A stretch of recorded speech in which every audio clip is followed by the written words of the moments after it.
Hello everybody guys, how are you? I hope आप लोग सभी अच्छे होंगे। मैं चंदन कुमार आज फिर आप लोग का आर्यभट्ट मैथमेटिक्स क्लासेस में स्वागत है बच्चों। आज का जो टॉपिक है बच्चों, ये फर्स्ट ईयर के लिए है, आईएससी के लिए। कल हमने एक वीडियो अपलोड किया था कि क्या सिलेबस है जैक बोर्ड, अगर आप जैक बोर्ड से हैं, ठीक है। तो कल हमने एक वीडियो अपलोड किया था जिसमें ये बताया गया था कि जैक बोर्ड में क्या सिलेबस रिड्यूस किया गया है, क्या चीज़ पढ़ना है, कितने मार्क्स का कौन सा टॉपिक से कितना कितना का आता है। करीबन 6 यूनिट बताया था, 6 यूनिट में आपको टोटल चीज़ बताया था कि किस प्रकार से पूछा जाता है एग्ज़ाम में, है ना। तो आई होप आप उस वीडियो का जरूर देख लिए होंगे। अगर नहीं देखें तो यहाँ पे आई बटन आता होगा, आप उस पर प्रेस कर सकते हैं तो पूरे प्लेलिस्ट खुलेंगे, या फिर डिस्क्रिप्शन में लिंक दिया हुआ है, आप वहाँ से भी देख सकते हैं प्यारे बच्चों। तो वहाँ से भी आप पूरा सिलेबस का आप देख सकते हैं कि क्या क्या होता है।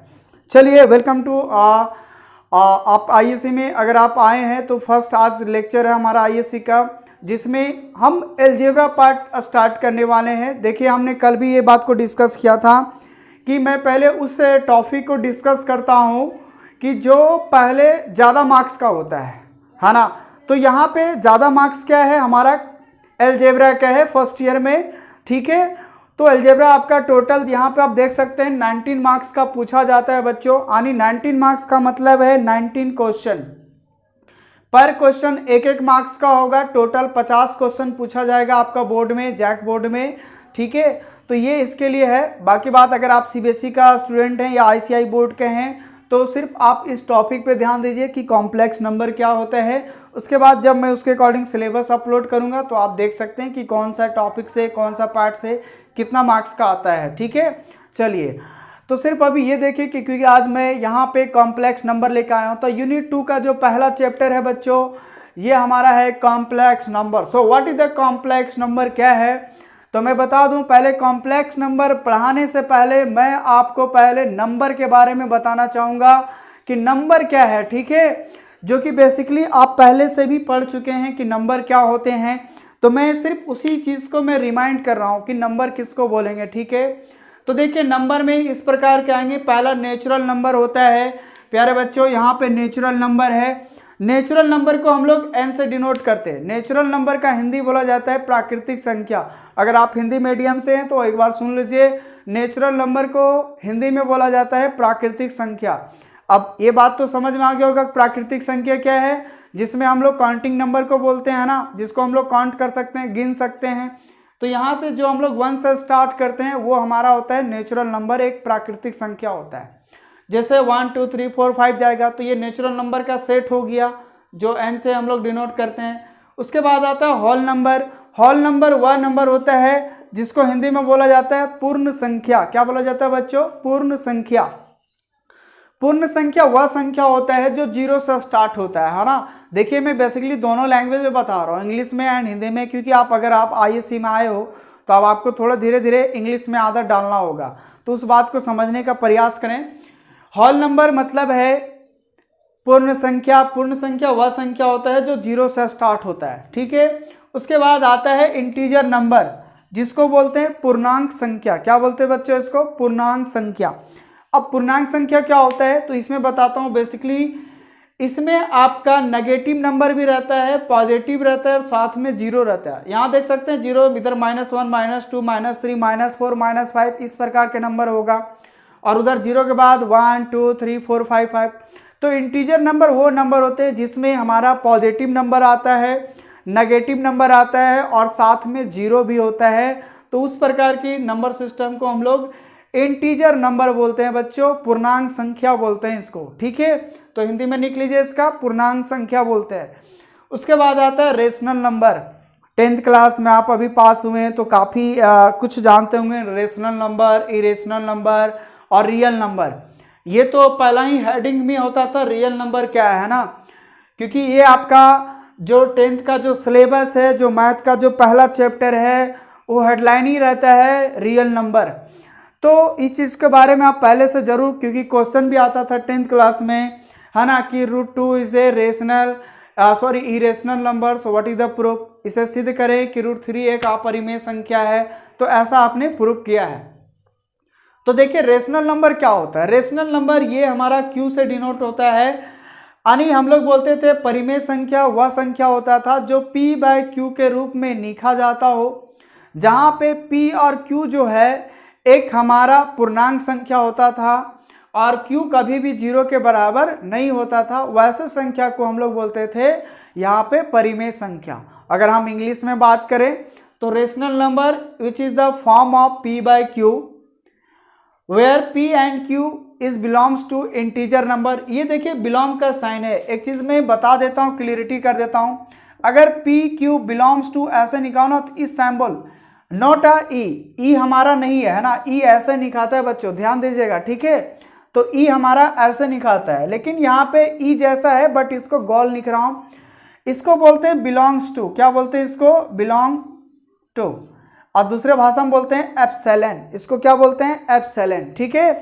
तो यहाँ बिलोंग करने का मतलब है, जैसे मैं सिंपल सी भाषा में बताता हूँ। अगर मैं ये पूछूं कि मैं हजारीबाग जिला में रहता हूँ, किस जिले में रहता हूँ, हजारीबाग जिला में। हजारीबाग जिला किस स्टेट में पड़ता है, तो झारखंड जिला में। और झारखंड किस कंट्रीज में रहता है, तो इंडिया में रहता है। इसका मतलब हजारीबाग किस में बिलोंग किया, झारखंड में, और झारखंड किस में बिलोंग किया, आपका इंडिया में हो गया। तो ये बिलोंग हो रहा है कि आप किस फैमिली से बिलोंग कर रहे हो। जैसे मैं पूछूं कि आप किस फैमिली से बिलोंग करो, तो खूब बोलोगे फलाना राणा ये वो, है ना, सिंह ये वो, कुछ भी, यानी जो भी है, बट वट एवर जो भी आपका है आप बोलिएगा, तो वो बिलोंग यानी जिससे आप मेंबर है, जिसका आप मेंबरशिप हैं। तो ये जो भी आपका रेशनल नंबर में p और q होते हैं वो किसका नंबर होते हैं, एक हमारा इंटीजर नंबर का होना चाहिए, जिसको हम लोग i से डिनोट कर रहे हैं। यानी इंटीजर का कोई भी दो नंबर उठाइए और इस प्रकार के रूप में लिख दीजिए p बाई q के रूप में, तो वो हमारा हो गया एक रेशनल नंबर, हो गया एक परिमेय संख्या हो गया। जैसे 2/3 -1/2, 2/0, है ना। अब सवाल आता है 0 होगा कि नहीं होगा, बोला बिल्कुल नहीं होगा, क्योंकि कोई भी डिजिट में अगर आप 0 से डिवाइड करते हैं, सीधी सी भाषा में दिखा रहा हूं बच्चों, अगर आप अंक में नोट पॉइंट रख लीजिए आप, है ना, पहला में किसी भी अंक में अगर आप 0 से डिवाइड कर रहे हैं, किसी भी अंक में अगर 0 से डिवाइड कर रहे हैं तो हमेशा क्या होता है, अनडिफाइंड हो जाता है। और नंबर 2 में अगर 0 में किसी अंक से डिवाइड कर रहे हैं तो ये आपका 0 हो जाता है ना। तो अगर कोई भी डिजिट में अगर आप 0 से डिवाइड करेंगे तो अनडिफाइंड हो जाएगा, और कोई भी 0 में अगर अंक से डिवाइड करेंगे तो आपका 0 हो जाएगा। इसलिए दुनिया वाले कहते हैं कि Q जो होगा वो कभी भी 0 के बराबर नहीं होगा। जैसे अगर हम ये लिखें कि 2/0, इसका मतलब क्या हुआ, ये अनडिफाइंड हो गया बच्चों, है ना। अनडिफाइंड का मतलब है अपरिभाषित, अपरिभाषित, है ना, जिसका कोई परिभाषित नहीं है। तो अगर ये अपरिभाषित हो गया तो हम इसको कैसे परिभाषित करें कि ये हमारा परिमेय संख्या होगा, एक रेशनल नंबर होगा, तब तो हम लोग नहीं कह सकते हैं।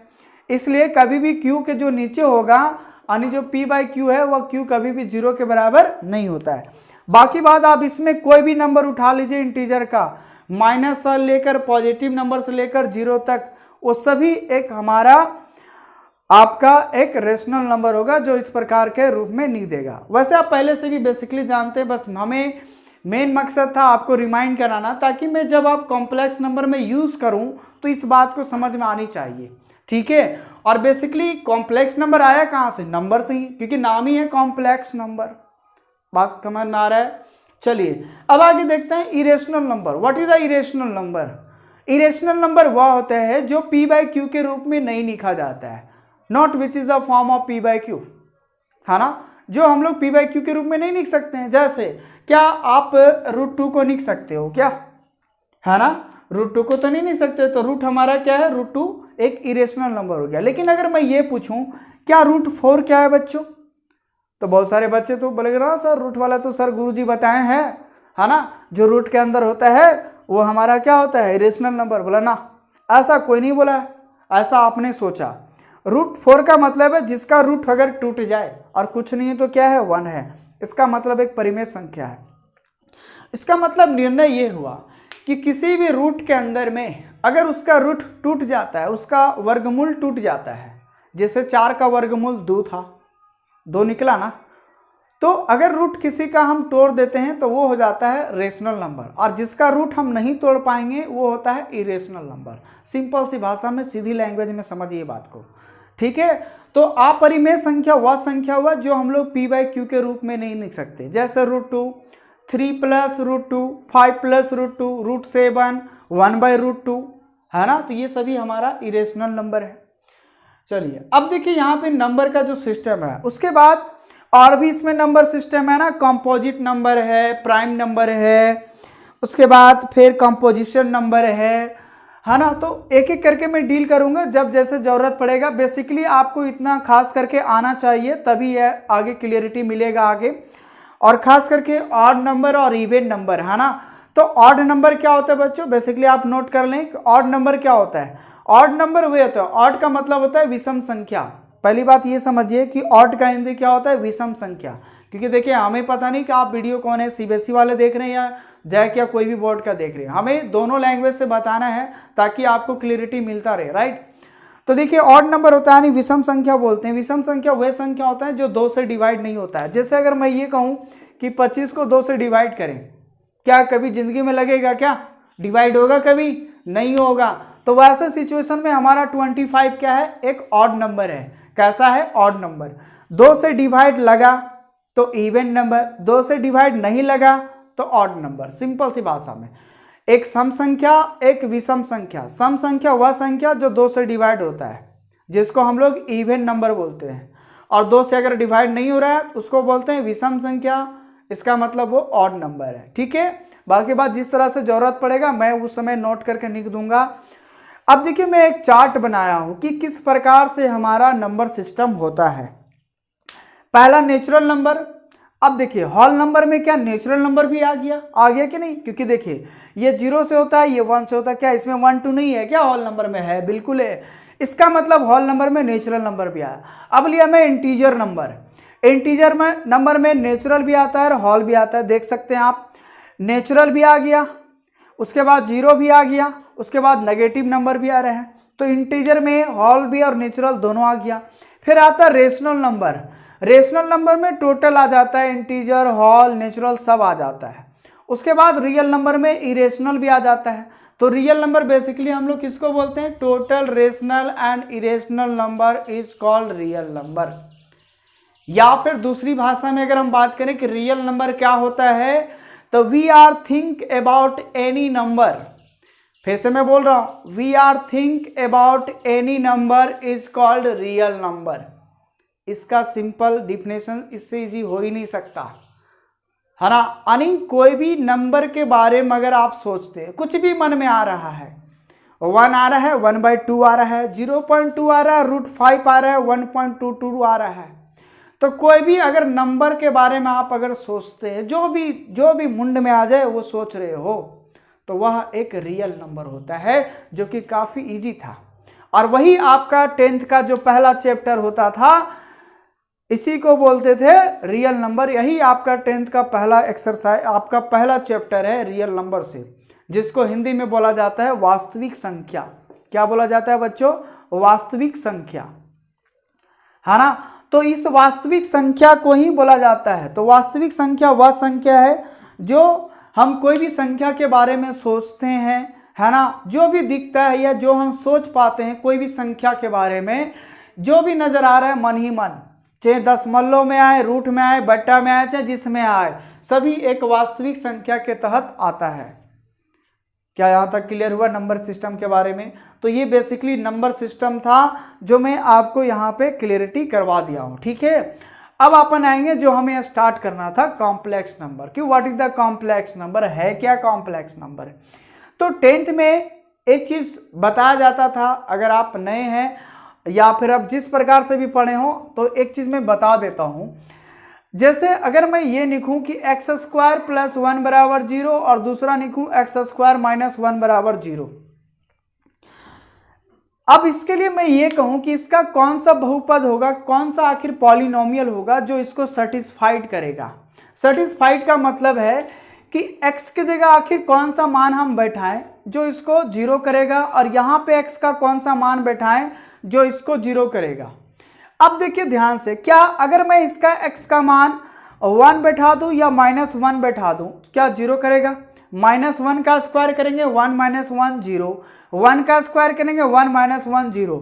क्या इसका मतलब x का 2 मान जो होगा इस पॉलिनोमियल के लिए, इस बहुपद के लिए हमारा सेटिस्फाइड कर रहा है। लेकिन क्या आप यहां बता सकते हैं हमें कि x का वैसा कौन मान बैठाएं जो इसको 0 कर दे? तो बोला सर ऐसा तो कोई नंबर है, कुछ भी बैठाओ यार, क्योंकि देखो एक्स स्क्वायर है हमेशा पॉजिटिव कर देगा, इस बात को जान लीजिए। किसी का भी वर्ग अगर रहता है तो हमेशा धनात्मक संख्या में कर देगा, एक पॉजिटिव नंबर में कर देगा।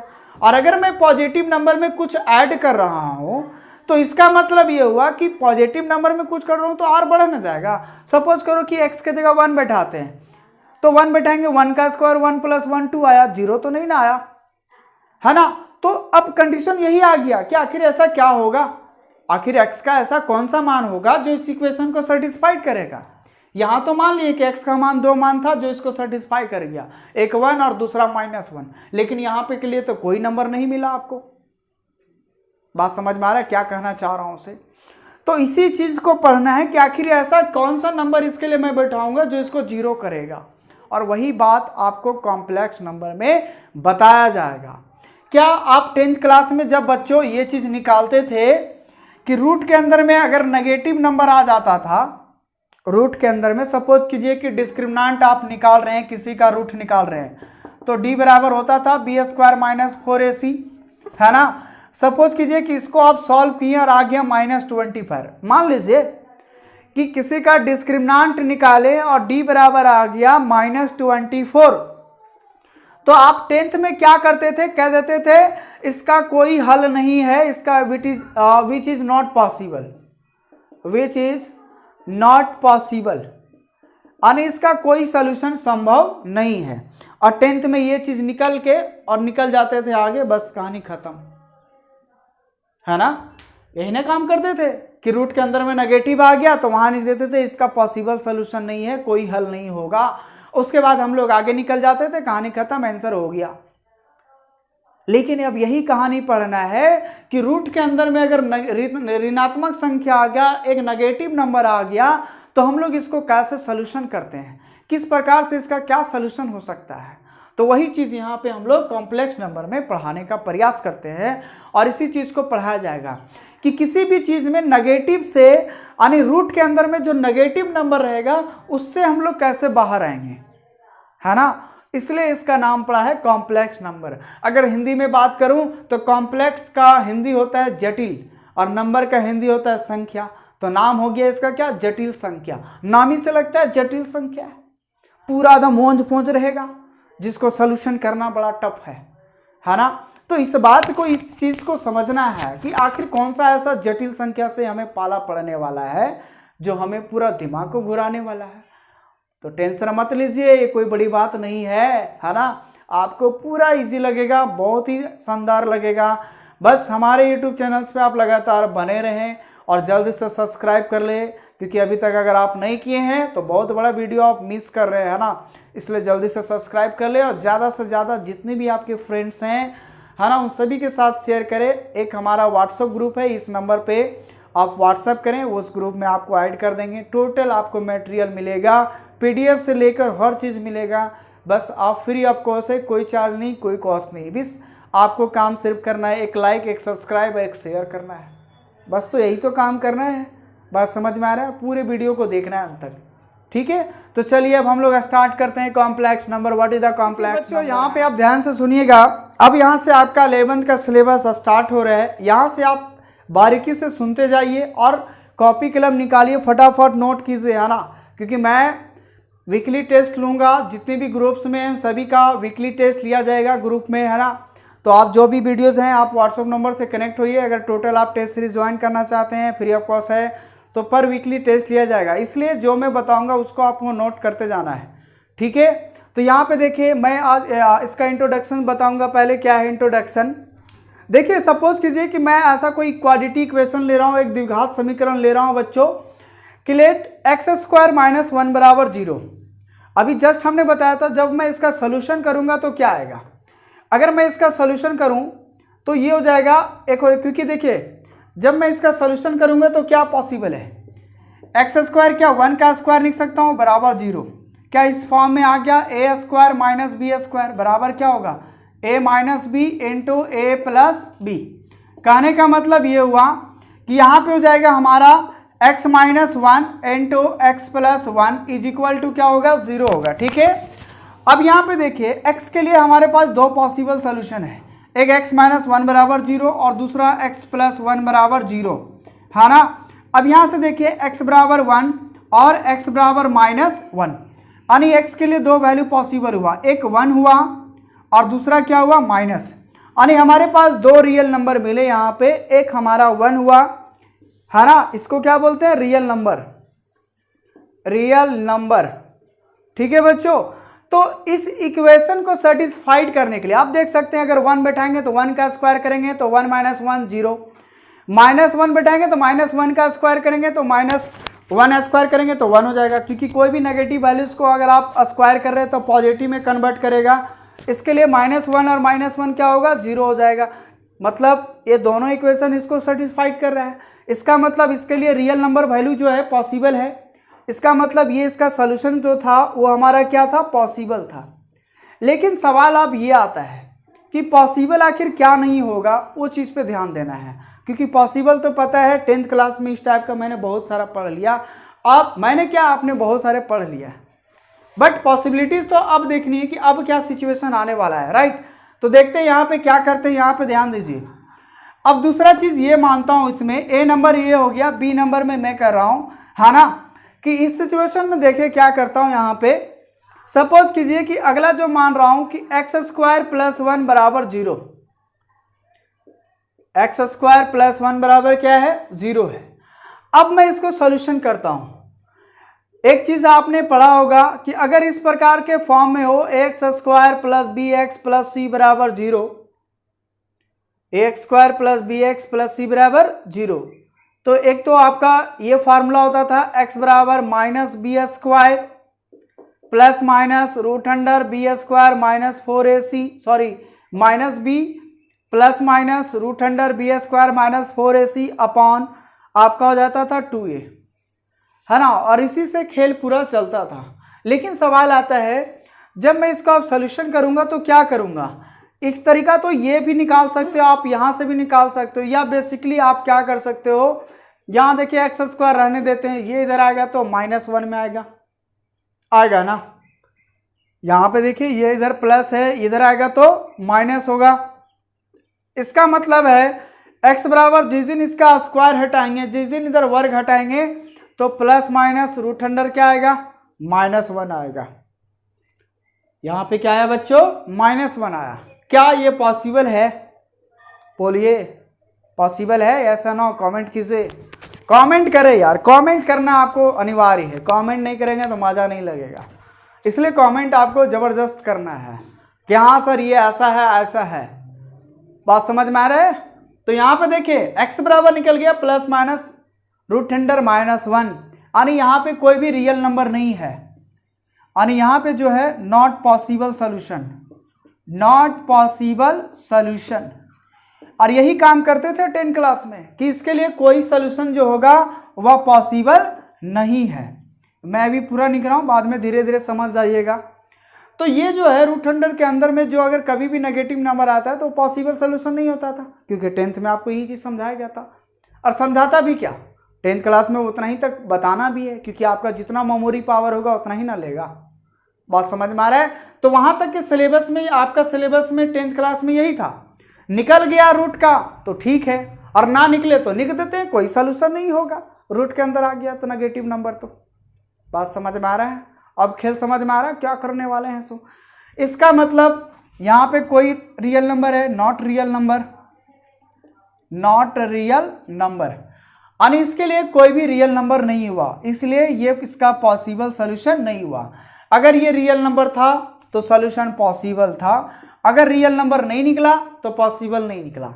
अब सवाल ये आता होगा, सर अभी तो आप ही पीछे ने चिल्ला चिल्ला के बोला कि कोई भी नंबर के बारे में सोचेंगे, कोई भी रूट वाला नंबर के बारे में सोचेंगे, आप ही ने बताया वो रियल नंबर होता है, तो कैसे फिर घुर गए हैं सर आप।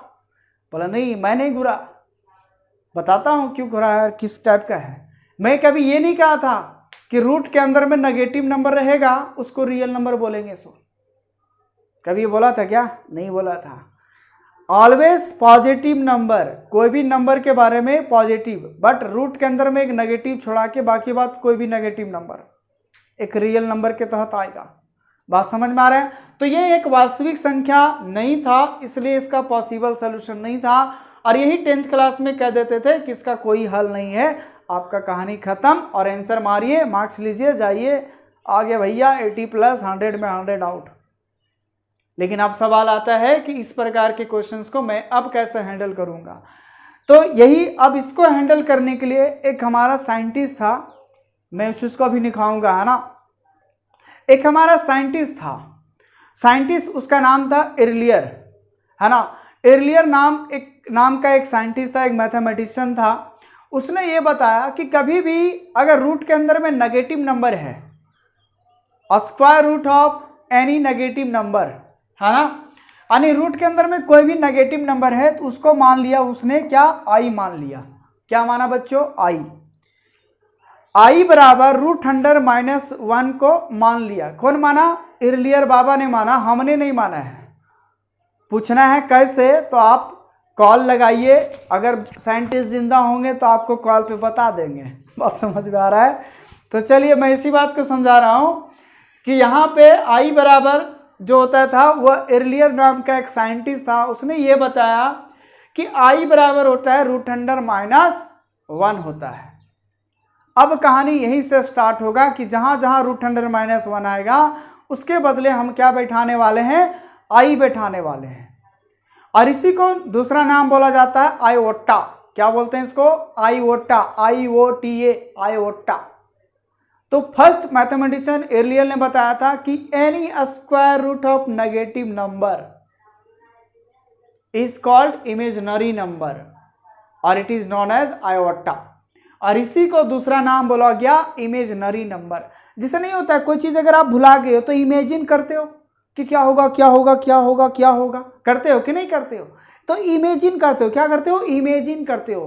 तो वो उसी का नाम से पड़ा इमेजिनरी नंबर, यानी एक काल्पनिक नंबर है, उसको एक काल्पनिकता बनाया गया है कि इसका मैं इस नंबर को सेटिस्फाई के लिए मैं मान लेता हूं। तो जब उसने माना तो हर एक चीज सॉल्यूशन करना पॉसिबिलिटीज हो गया, फिर तो बहुत बड़ा बड़ा किताब लिखाने स्टार्ट हो गया। बात समझ में आ रहा है? तो वो इसलिए इमेजिनरी नंबर इसको बोला जाता है, इसलिए इसको हम लोग यहाँ पे इमेजिनरी नंबर बोलेंगे, है ना। तो √100-1 इज कॉल्ड इमेजिनरी नंबर। मैं पूरी बात को यहाँ पे निकालने देखिए बच्चों, जो रूट के अंदर में नेगेटिव नंबर था, तो यहाँ देखिए earlier was the first mathematician to introduce the symbol iota, यानी आई बराबर √100-1। ये फर्स्ट मैथमेटिशियन थे एर्लियर, है ना, जिन्होंने इंट्रोड्यूस करवाया कि आई का जो वैल्यू होगा, जो आयोटा का जो वैल्यू होगा वो √100 कितना होगा, -1 होगा, है ना। √100 कितना होगा बच्चों, -1 होगा, ठीक है। तो यहाँ पे ये पहले साइंटिस्ट थे जो इन्होंने इंट्रोड्यूस करवाया कि आयोटा बराबर √100-1। इसका मतलब ये हुआ कि जो हमारा सॉल्यूशन था यहाँ पे, जो कंसीडर था हमारा कि x² - 1 बराबर 0, सॉरी x² + 1 बराबर 0, और x बराबर हमारा कितना निकला था, ± √100-1। तब यहाँ पे i के लिए इन्होंने पॉसिबल किया कि √100 क्या मान के चला, -1 को, सिर्फ पॉजिटिव नंबर को, नेगेटिव नंबर को लेके नहीं चला, ठीक है। एक केस लेके चल रहा हूँ, किसको लेके, पॉजिटिव नंबर को। तो i बराबर माना √100-1 लेके चला। ये किसने कहा, एर्लियर ने कहा, हमने नहीं कह रहा है। बात को समझो, जो भी लिख रहा हूं इनका देन था, इसने कहा। अगर आपको प्रॉब्लम है तो फिर वही मजाक वाली बात हो गया, कॉल करके पूछे, अगर जिंदा है तो ठीक है ना। तो इतना मान के चलिए कि i बराबर √100-1 होता है। अब ये जो -1 था वो i के बराबर हो गया। अब कहानी यहीं से उठता है कि i के लिए आखिर क्या क्या पॉसिबिलिटीज होगा। तो ये पहले आप नोट करें, उसके बाद आप देखिए, अब आपका कहानी यहां से स्टार्ट होगी, ठीक है। अब पावर ऑफ आयोटा में पहले हम लोग इसमें दो केस पढ़ूंगा पावर ऑफ आयोटा में, कि i का पावर नेगेटिव नंबर होगा तब क्या सिचुएशन होगा, i का पावर अगर पॉजिटिव है तब क्या सिचुएशन होगा, ठीक है बच्चों। तो यहाँ पे देखिए क्या करते हैं हम लोग, पहला केस लेते हैं ए नंबर में, positive power of iota, positive power of iota, ठीक है।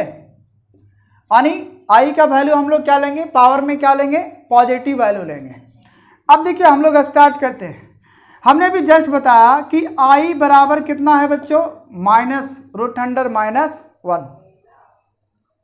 एक चीज और लिख लीजिएगा, जब हमने लिखाया ना आई बराबर रूट अंडर माइनस 1 तो बगल में लिख लीजिएगा it is called imaginary number. Root under minus 1 को ही बोला जाता है इमेजिनरी नंबर। वैसे कॉम्प्लेक्स नंबर का डिफिनेशन बताऊंगा, उस समय समझाऊंगा। अभी मन में आता होगा सर आप डिफिनेशन क्यों नहीं बता रहे हो, बोला बिल्कुल अभी सब्र रखिए, सब्र का फल मीठा होता है, इसलिए थोड़ा सा वक्त लगेगा, है ना, डिफिनेशन तक पहुंचने के लिए। पहले आप इसमें ये समझिए कि जो मैं यूज़ करने वाला हूँ वो सारा खेल आई पर है, तो पहले आई के बारे में क्लियरिटी कर लेता हूँ। ओके, तो देखिए आई बराबर क्या निका, रूट अंडर माइनस 1 निका। अब आप ही लोग बताइए बच्चों कि अगर मैं इसका रूट हटा दूं, अगर मैं इसका रूट हटा दूं तो क्या दूसरा नंबर में ये लिख सकता हूं आई स्क्वायर बराबर माइनस 1? बोलो ऐसा ना हो। अगर मैं ये कहूं कि एक्स स्क्वायर बराबर एक्स बराबर रूट 2 है तो एक्स स्क्वायर बराबर कितना होगा, 2 हो जाएगा, क्योंकि इधर मैं रूट हटाऊंगा तो इधर स्क्वायर चढ़ेगा कि नहीं, ये बेसिक सा चीज है। इसका मतलब ये होगा कि आई स्क्वायर बराबर कितना निकल गया बच्चों, माइनस 1 निकल गया, है ना। तो यहीं से ये पहला फार्मूला आपका हो गया कि आई स्क्वायर का वैल्यू माइनस 1 होता है। अब आता है सवाल कि अगर आई क्यू रहता तो क्या करेंगे, है ना। तो देखिए आई क्यू को लिख सकता हूं आई का स्क्वायर इंटू आई का स्क्वायर, बोलिए सॉरी आई स्क्वायर इंटू आई, क्योंकि देखिए अगर आई का कुछ नहीं पावर है तो क्या है, 1 है। दुनिया जानता है कि अगर मान लो x का पावर 2 है और x का पावर 6 है तो टोटल क्या x का पावर 8 लिख सकते हैं। जब बेस सेम हो तो पावर क्या किया जाता है, जोड़ दिया जाता है। तो यहाँ देखियो अगर आई क्यू है तो आई स्क्वायर इंटू आई का पावर 1 लिख सकते हैं, क्योंकि आई और आई बेस सेम हो गया तो 2 और 1 कितना होगा, 3 हो जाएगा, ठीक है। अब यहाँ पे ध्यान से देखिए बच्चों, आई स्क्वायर का वैल्यू कितना है, माइनस 1 है, इंटू आई है, आई रहने देंगे, और आई से गुना करेंगे माइनस 1 में तो क्या होगा, माइनस आई हो जाएगा, ठीक है। क्या बात समझ में आ रहा है, आई क्यू है तो आई स्क्वायर इंटू आई स्क्वायर का वैल्यू माइनस 1 और माइनस 1 में आई से गुना करेंगे तो माइनस आई। इसका मतलब ये हो गया कि आई का पावर अगर 3 है तो उसका वैल्यू हो गया माइनस आई। तो इस बात को याद रखें कि आई क्यू का वैल्यू हो गया माइनस आई, है ना। अब आता है नेक्स्ट कि अगर आई का पावर 4 है, अगर सपोज करो कि आई का पावर कितना है बच्चों, 4 है, तो क्या करेंगे, इसको आई स्क्वायर इंटू आई क्यू लिख सकता हूं, या फिर दूसरी लैंग्वेज में ये आई क्यू इंटू आई, है ना, कुछ नहीं पावर है तो 1 है, फिर बेस सेम होगा, 3 और 1 4 हो जाएगा, तो आई का पावर कितना हो जाएगा, 4 हो जाएगा, ठीक है। अब यहाँ पे ध्यान से सुनिए कि ये क्या चीज है, आई क्यू का वैल्यू कितना है, माइनस आई है, तो यहाँ बैठा देता हूँ माइनस आई इंटू फिर आई का वैल्यू, तो आई का पावर 1 ही है तो आई, इसका मतलब क्या हो गया आई।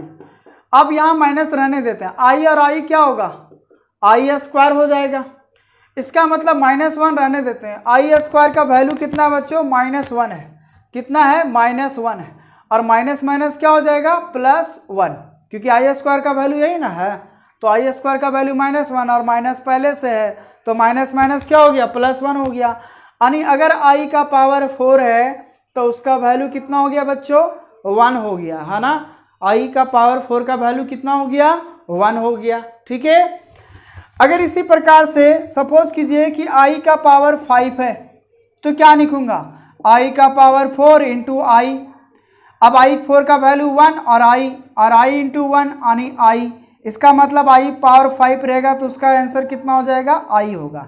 लेकिन ऐसा कब तक चलेगा, सवाल तो ये आता है कि सर अगर आप अब आई का पावर 50 रहेगा, आई का पावर 100 रहेगा, आई का पावर 60 रहेगा, तब क्या करेंगे। ये तो छोटी मोटी बात समझ में आता है, यहाँ पे था इसलिए आपने बैठा दिया, हो गया। बोले सबका सोल्यूशन है, थोड़ा सा वक्त दो तब तो समझ में आएगा, है ना। तो अब यहाँ से आपको याद रखना है आई का वैल्यू रूट अंडर माइनस 1, आई स्क्वायर का वैल्यू माइनस 1, आई क्यू का वैल्यू माइनस आई का पावर 4 का वैल्यू 1। बस यही 4 ठो आपको याद रखना है, बाकी बात कुछ भी याद नहीं रखना है। अब जो बताने वाले हैं उसको सिर्फ ध्यान से सुनना, पूरी कहानी क्लियर हो जाएगा। फिर आप ना आई का पावर करोड़ों नंबर ले लो ना, कोई फर्क नहीं पड़ता है। आई का पावर 1000 ले लो, लाख ले लो, कोई फर्क नहीं पड़ता है। सिर्फ यही 4 वैल्यू याद रखना है, आई स्क्वायर, आई क्यू, आई 4। किसी का मन में ये तो नहीं ना आ रहा है कि सर आई का पावर अगर 0 रहेगा तब क्या होगा, तो बता देता हूँ, आई का पावर 0 का वैल्यू क्या होगा, 1 होगा। इस बात को याद रखिए, है ना। तो आई का पावर 0 का वैल्यू 1, क्योंकि दुनिया जानता है कि किसी भी वेरिएबल का पावर अगर 0 हो तो उसका वैल्यू हमेशा 1 होता है ना। तो आई का पावर 0 का वैल्यू 1, आई का वैल्यू यानी कुछ नहीं तो 1 है ना। आई का पावर 1 है तो रूट अंडर -1, आई स्क्वायर का वैल्यू -1, आई क्यू का वैल्यू -i और आई 4 का वैल्यू 1। क्या इतनी बेसिक सी फार्मूला याद रहेगा? बोला सर बिल्कुल रहेगा, ये कौन बड़ी बात है। बोला हाँ, एकदम इजी माध्यम से समझना, स्टेप बाय स्टेप बच्चों, है ना। पूरा ऑफलाइन क्लास के जैसा मजा लगेगा, लेकिन थोड़ा यार सब्सक्राइब कर लो, सिर्फ देखने से काम नहीं चलने वाला है, थोड़ा सब्सक्राइब शेयर भी कर लो यार। चलिए अब देखते हैं कि अगर आई का पावर अब 4 से अधिक है तब क्या करेंगे। जैसे 50 है, 60 है ना, 100 है, तो वैसे सिचुएशन में क्या करेंगे, तो ध्यान से सुनते हैं। आई का पावर 0 का वैल्यू 1, आई का पावर रूट अंडर -1, आई स्क्वायर का वैल्यू -1, आई क्यू का वैल्यू -i और आई 4 का वैल्यू 1 हो गया। अब सवाल आता है कि अगर आई का पावर अब बड़ा बड़ा संख्या होगा तब क्या होगा। जैसे सपोज करो, मैं पहले एक एग्जांपल के माध्यम से समझाता हूँ, फिर उस चीज़ को मैं प्रूव करके बताऊंगा, क्योंकि मैथ में बिना प्रूफ का कहानी नहीं चलता है। बात समझ में आ रहा है? तो देखिए, सपोज करो क्वेश्चन में ये है कि आई का पावर मान लीजिए 50 है। आई का पावर कितना है बच्चों? 50 है। अब इसको हमको सोल्यूशन करना है कि इसका आई का पावर 50 का वैल्यू क्या होगा, है ना। तो यहाँ पे देखिए करना क्या है, ध्यान से सुनिएगा क्या बोलने वाला हूँ। सो जब भी आई का पावर 4 से अधिक है, क्या बोले सर, क्या बोले सर, फिर से बता रहा हूं, आई का पावर जब भी 4 से अधिक रहेगा, है ना, 4 से अगर एबव है, 4 से अगर एबव डिजिट है, तो बताइए 4 से बड़ा है कि छोटा है? बड़ा है ना। तो क्या करना है, पहले आप इसको 4 से डिवाइड कर दीजिएगा। जब भी 4 से बड़ा रहेगा तो उसको आपको 4 से पहले डिवाइड करना है। तो 4 से डिवाइड कीजिएगा तो दीजिए कितना तक जाएगा बच्चों, 4 एकम 4, बचेगा 1 0, फिर 4 दूना 8 होगा, बचेगा 2। अब जाएगा क्या, भागा? बोला सर जाएगा ना दशमलव देकर ना। देखो यही गलती मत करना, आपको यहाँ पे हमको भागा नहीं सिखाना है, डिवाइड रूल नहीं सिखाना है, हमको ये सिखाना है कि 4 से डिवाइड किए, रिमाइंडर में हमेशा बचेगा आपका चाहे 0 1 2 3 4। बात समझ में आ रहा है? इसी 4 डिजिट में आपका कोई ना कोई रिमाइंडर बचेगा, शेषफल वही बचेगा। तो यहाँ पे देखिए बच्चों, हमारा शेषफल कितना बच गया, है ना, यानी रिमाइंडर हमारा कितना बच गया, तो रिमाइंडर आपका हो गया बच्चों 2 हो गया। कितना हो गया? 2। तो फिर क्या करना है, वही आई का पावर जो रिमाइंडर रहेगा ना, वही आई का पावर लिख देना है ना। क्या बोले सर, नहीं समझ में आया? फिर से बता रहा हूं, अगर आई का पावर 4 से अधिक है तो उसको हमको 4 से डिवाइड करना है। डिवाइड करने के बाद तब तक भागा देंगे, तब तक उसको डिवाइड करेंगे जब तक 4 से यहाँ छोटा रिमाइंडर हमें बच ना जाए। बात समझ में आ रहा है? दशमलव में कभी डिवाइड नहीं करना, डेसिमल में कभी नहीं लाना, ठीक है। अब देखिए 4 से मैंने डिवाइड किया, कितना बचा? 2 बचा। अब तो नहीं ना जाएगा डिवाइड, तो नहीं जाएगा, तो वही रिमाइंडर आपको यहाँ पे इसका पावर में लिख देना है। अब देखिए आई स्क्वायर का वैल्यू कितना हो गया, तो -1 होता है ना, तो यही इसका आंसर हो गया। यानी आई का पावर 50 का आंसर कितना था? -1 था। फिर एक क्वेश्चन लेता हूं, दूसरा क्वेश्चन, है ना। अगर आई का पावर सपोज कीजिए कि 60 है, आई का पावर कितना है बच्चों? 60। तो देखिए 60 है तो पहले क्या करना है, 4 से डिवाइड कर दीजिए 60 में, तो कितना जाएगा, डायरेक्ट तोड़ दूं मैं, 4 एकम 4, बचा 2 0, 5 कितना हो जाएगा 20, कट गया पूरे तरीके से। यानी रिमाइंडर में क्या बचा बच्चों? जीरो बचा। रिमाइंडर में क्या बचा? अरे कुछ नहीं बचा तो जीरो ना है। तो जो रिमाइंडर में बचेगा यानी आई का पावर क्या बचा? जीरो। जब भी 4 से डिवाइड किए तो उसका रिमाइंडर कितना आया? जीरो आया। तो यहाँ पे आई का पावर क्या लिख देंगे? जीरो। और आई का पावर जीरो का वैल्यू कितना होता है? 1 होता है। यानी आई का पावर 60 का आंसर हमारा ये था। आई 50 का वैल्यू ये आया। बात समझ में आ रहा है?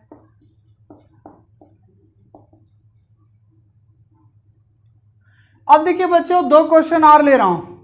आई का पावर अगर 210 है, बड़ा जितना मर्जी करे उतना ले लो। सॉल्यूशन में देखो क्या करेंगे इसका। यहां पे देखिए आई का पावर 210 है, तो पहले क्या करना है? 4 से डिवाइड कर दीजिए 210 में। कितना बार में जाएगा? 5 बार में जाएगा, बचेगा 1, 10। 2 बार में जाएगा 8, बचा कितना रिमाइंडर? 2। तो इसका जो रिमाइंडर बचा यानी इसका मतलब है आई का पावर कितना हो गया? 2, है ना। अब यहाँ पे देखिए आई का पावर जब 210 में 4 से डिवाइड किए तो उसका शेषफल कितना बचा? 2 बचा। तो यहाँ पे 2 कर देते हैं और आई स्क्वायर का वैल्यू कितना है? -1। तो यही आपका क्या हो गया? आंसर हो गया। ठीक है। फिर मान लीजिए सेकेंड नंबर क्वेश्चन में आई का पावर है 500। तो यहाँ पे पहले 4 से डिवाइड करें तो 500 को 4 से डिवाइड करेंगे तो कितना होगा? 4 एकम 4, बचा 1, 100। 2500 कितना होता है? 100 होता है बच्चों। तो यहाँ पे हो जाएगा डायरेक्ट 100। यानी क्या बचा? रिमाइंडर 0, है ना। तो यहाँ पे भी देखिए बच्चों रिमाइंडर कितना आया? 0। इसका मतलब इसका वैल्यू कितना हो गया? 1 हो गया। ठीक है। तो हमेशा क्या करना है? आई का पावर जितना बड़ा संख्या है, बस फर्क इतना ही है कि आई 4 से एबव होना चाहिए। कितना होना चाहिए? 4 से अधिक होना चाहिए। ध्यान से याद रखें, है ना। 4 से अधिक होना चाहिए, अधिक होना चाहिए। अगर 4 से अधिक है तो हमेशा आपको 4 से डिवाइड करना है और जो रिमाइंडर बचेगा, रिमाइंडर का मतलब है 4 से छोटा नंबर। हमेशा फिर से बोल रहा हूँ, रिमाइंडर इसी में से 4 में से कोई एक बचेगा या 4 बचेगा, तो हमेशा वही लिख देना और जो इसी में कोई एक आएगा उसका सोल्यूशन हो जाएगा। ठीक है। अब देखिए यहाँ पे मैं कुछ क्वेश्चन को देता हूँ, आप उसको बनाइएगा होमवर्क तौर पे। और अगर आप पूरा क्वेश्चन चाहते हैं तो हमारे व्हाट्सएप नंबर से ऐड होइए, मैं आपको पूरी असाइनमेंट के तौर पे क्वेश्चन आंसर भेज दिया जाएगा। ठीक है। तो देखिए यहाँ पे क्या होगा, क्वेश्चन में दे रहा हूँ SW, है ना। आई का पावर 20 है, पहला क्वेश्चन। दूसरा आई का पावर 30 है। तीसरा आई का पावर 510 है। चौथा आई का पावर 200 है। पांचवा आई का पावर 610 है। छठा आई का पावर 21 है। सातवां आई का पावर 210 प्लस आई का पावर 10। यहाँ पे 2 ठो जोड़ दिए हैं, इसका भी वैल्यू इसका वैल्यू निकाल लेना, लास्ट में जोड़ देना। ठीक है। आई होप कि आपको ये जरूर पसंद आया होगा। ठीक है। आप अगर हैं तो इसको बना के आप कमेंट कर सकते हैं कितना क्वेश्चन सॉल्व हुआ। करीबन 7 क्वेश्चन दिए हुए हैं, 7 में 7 बनना चाहिए। ठीक है बच्चों। तो चलिए आज इतना ही रहने देता हूँ। अब सवाल मन में ये आता होगा कि सर आखिर आप रिमाइंडर्स के ही क्यों लिख रहे हैं उसके पावर में और कुछ क्यों नहीं। तो अगर आप इस चीज़ को जानना है तो नेक्स्ट वीडियो का इंतजार करें, कल आपको इस चीज़ को बताया जाएगा। इसके लिए आप हमारे चैनल को सब्सक्राइब करें और ज़्यादा से ज़्यादा शेयर करें, है ना, ताकि कल आपको ये चीज़ पता चलेगा कि आखिर में रिमाइंडर को ही क्यों पावर में ले जा रहे थे और किसको नहीं ले जा रहा था। तो कल मैं इसी चीज़ को प्रूव करके बताऊंगा कि रिमाइंडर को ही क्यों लिखा जाता है पावर में जब 4 से अधिक संख्या यानी 4 से अधिक नंबर होता है तब। ठीक है। तब तक के लिए आप यहाँ तक इस क्वेश्चन को बनाइए, क्योंकि उतना तो बना ही सकते हो जो मैं बता दिया है। ठीक है। तो चलिए, ठीक है। और फिर से कह रहा हूँ ज़्यादा से ज़्यादा शेयर करें, बेल आइकन दबाएं और ऑल नोटिफिकेशंस को जरूर ऑन करें ताकि हर वीडियो का नोटिफिकेशंस आपको मिले, क्योंकि अब फर्स्ट ईयर का बैच स्टार्ट हो चुके हैं, है ना। तो आपको वीडियो मिस नहीं करना है। ओके। चलिए।